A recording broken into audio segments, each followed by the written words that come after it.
Monday edition of PFT Live. Jadeveon Clowney jumped to the Carolina Panthers last week after 1 year with the Baltimore Ravens.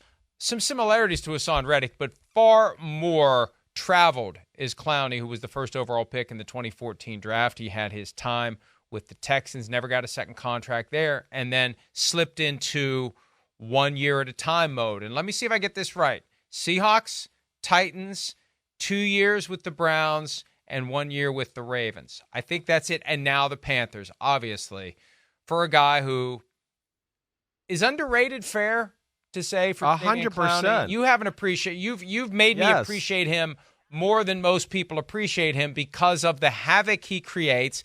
Don't say the word, please. Right. The F up the play dynamic. I remember with the Seahawks, he had that. Doesn't have big stacks numbers, but has big presence when it comes to being a disruptive force for an offensive line. That's what it is. He's a physical, disruptive force, right, for the defense, on the edge of the defense. He's awesome in all areas.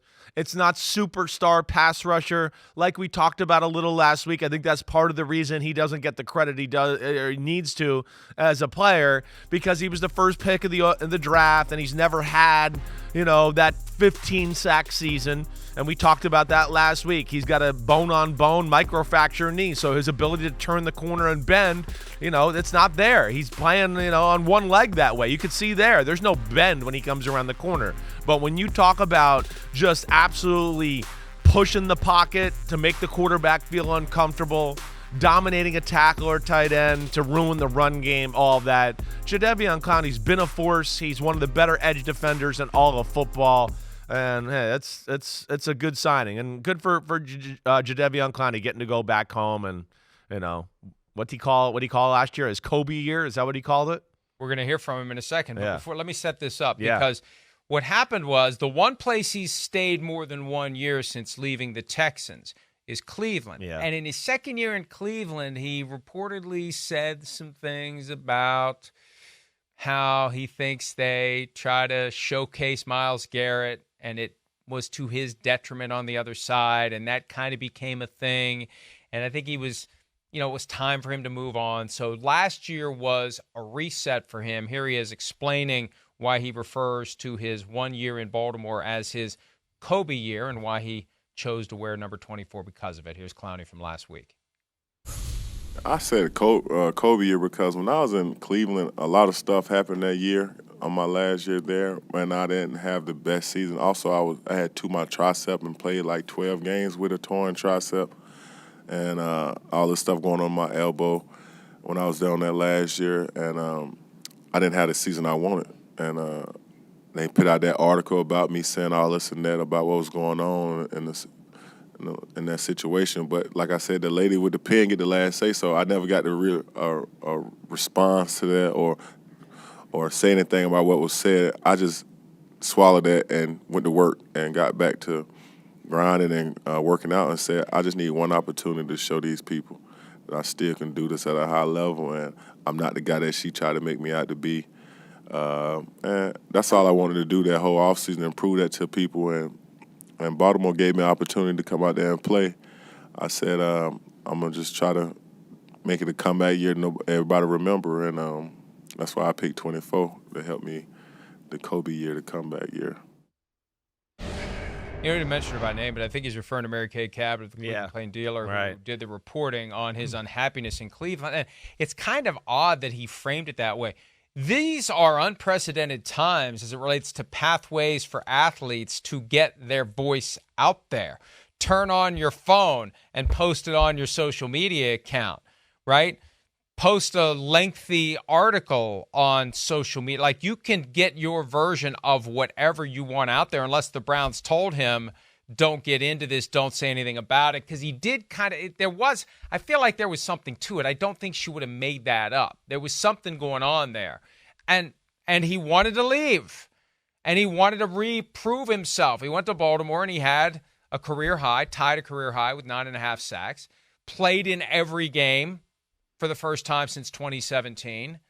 So whatever the motivation was, He switches to the Kobe number. Kobe made the switch from 8 to 24 at one point. He takes on 24. He rejuvenates his career, and he sets the stage for a 2-year deal, breaking the 1 year at a time pattern, 2-year deal, and goes to Carolina, not far from where he grew up in Rock Hill. People get confused. It's like, whoa, he's playing in North Carolina, but he's from South Carolina. You realize they're two different states.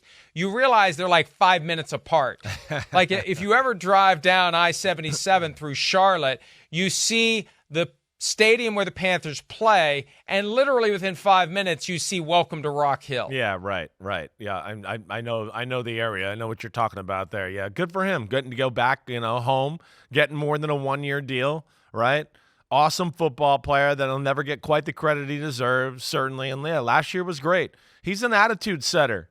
You think differently. Coaches feel better when they get off the bus and they go, Jadeveon Clowney's on our side. He's one of those guys, and he can do it all. He really can. So it's a good signing by Carolina. We know they kind of got a need there on the edge of their defense. No Brian Burns, right? So you got a guy like Jadeveon Clowney who might not be able to rush the passer like Brian Burns, but is still a force out there and somebody you can depend on to wreak havoc in the football game. Where do you stand on the Kobe thing? Where do you stand on that? Right?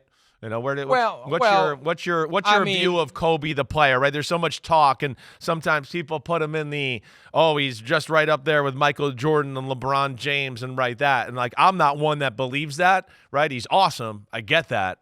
Top 10 all time for sure. But I'm kind of one that's man, Kobe won his first 3 championships as being the second best player on his team.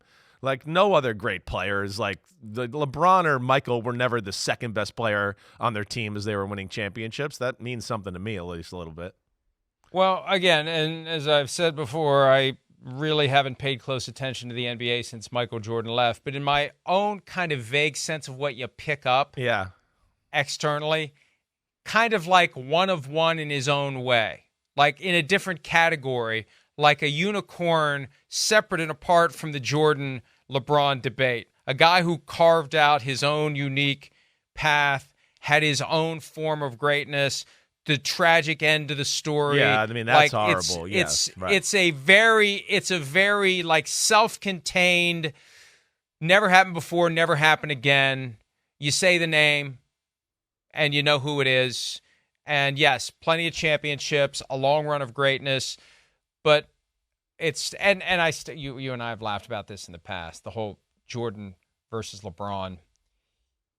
Anybody that thinks that's a real debate is too young to remember the impact that Michael Jordan had on the game and on everyone beyond the game. I mean, Michael Jordan pulled me in to the NBA like never before. Yeah, LeBron didn't do that. Yeah. Michael Jordan moved in ways that people didn't move before when they played basketball. He unlocked a human potential for things that we now see as commonplace on a basketball court that weren't commonplace before he arrived. But Kobe's got his own special niche in the pantheon of all-time greats. Top 10 all-time, yes. I don't know it well enough to even begin to list many of the others. Before you know it, you're going to hear me say Bob Cousy for crying out loud. I ain't that old. But regardless, I think that Jadeveon Clowney's got a long way to go before because that was some of the pushback I saw yesterday. Yeah, right. You're not Kobe. You're not in that stratosphere. Yeah, you're not Kobe. You're not Kobe. Yeah. But whatever it takes for the motive. I mean, that was the motivation. Right. That's it what was weird to see him in 24 last year. We show those highlights. It's almost more natural to see an edge rusher in a single digit. When you see an edge rusher in a double digit that's like a running back number, it makes him look smaller. Yeah, he looks and he's long and lean anyway. But I see him in 24, and it's like, who is that? Yeah, is that a safety? Yeah, no. What's going on here? That's it's definitely it's still an aspect of the game I'm getting used to. He wore 90 for most of his career, something in the 90s there with Seattle and Houston. So, but yeah, it's like what Brady talked about, the new numbers of these edge guys, and you don't know who's wearing what. You're not sure who's a linebacker, who's a safety, whatever. It's definitely made quarterbacks' lives a little more complicated trying to decipher all that. And I remember when Patrick Mahomes said that, it's like you should take it up with your team. Your team is the one that proposed the rule that was passed a couple of years ago allowing this. Clowney is going to wear number 7 in Carolina. That's what he wore both in high school. That's what he wore in South Carolina. South Carolina. Yeah. Number 7. Yeah, he wore that. 7 was available. Yeah. Isn't it weird to think that any single-digit number is available on any team? That's what became the most precious commodity once they revolutionized the numbering system. Yeah, the rookies aren't there yet, right? So they didn't get dibs on it either yet. So there's probably a few that are dangling on each team, and you get a free agent like Jadeveon Clowney, he's going to get all over it. Hi, it's Mike Florio. Thanks for watching PFT on YouTube. Hit subscribe for the latest news and analysis from Pro Football Talk.